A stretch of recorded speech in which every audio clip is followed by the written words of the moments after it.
The Great Forest Sprint. High above the whispering woods, colorful pennants and festive banners fluttered in the morning breeze, signaling the arrival of the most anticipated event of the season, the Golden Acorn Race.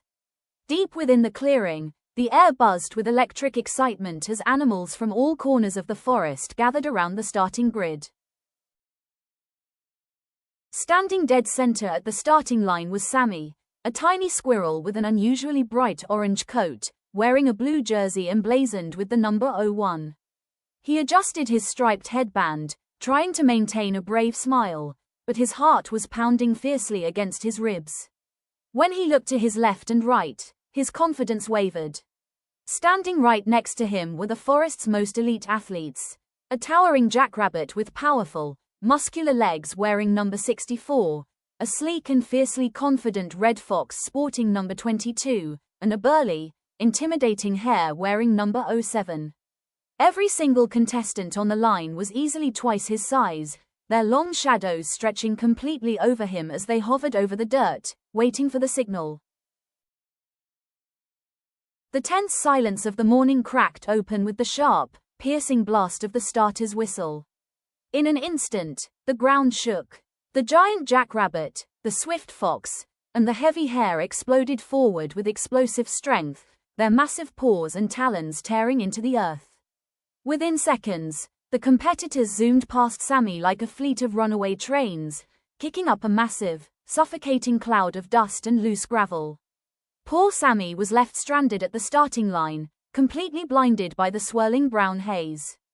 He squeezed his eyes shut and held his tiny paws over his face, coughing violently, cough, cough, as the thundering footsteps of the pack grew fainter in the distance.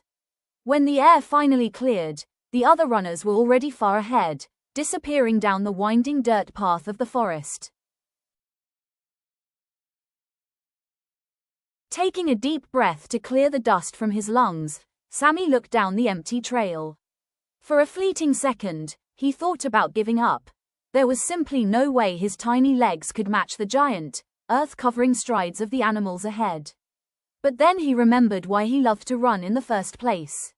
Reaching down, he pulled a pair of bright neon green and pink headphones over his ears and pressed play. As a lively, upbeat melody began to pulse through his speakers, Sammy stopped looking at the distance between himself and the pack. He stopped trying to force his body into a frantic, unnatural sprint. Instead, he closed his eyes, caught the groove, and started humming his own energetic beat. With a steady, joyful bounce in his step, he began to jog forward, moving entirely to the rhythm of his own song. The sun climbed higher into the sky, baking the forest path as the race wound deep into the heavy timber. Sammy maintained his steady, rhythmic pace, his headphones glowing under the canopy as he glided smoothly over rocks and exposed roots. Soon, the trail began to tell a very different story.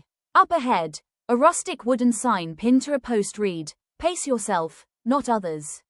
Just past it, the consequences of the initial mad sprint became vividly clear. One by one, Sammy began to pass the exhausted giants of the forest. The mighty jackrabbit who had bolted so fiercely at the start was now slumped against a grassy bank, panting heavily with a bottle of water sludged loosely in his paw. The confident fox was sitting on a rock, completely drained and staring blankly at the ground, while the burly hare and a giant bear sat nearby, wiped out and clutching their sides. They had burned through all their energy too fast, leaving nothing left for the final stretch. With the finish line finally coming into view, Sammy felt a sudden surge of pure energy. The flowers along the path seemed to bloom brighter in shades of purple and gold, and the cheers of the spectating forest animals echoed through the trees. He didn't need their towering height, and he certainly didn't need their reckless speed, because he had his own unbeatable rhythm. With a triumphant leap, Sammy burst through the floral finish line ribbon, holding a gleaming golden acorn trophy high above his head. The crowd erupted in cheers as the tiny squirrel, defying all expectations, crossed the line as the official Great Forest Sprint champion. He had proven that the truest race is only ever against who you were yesterday.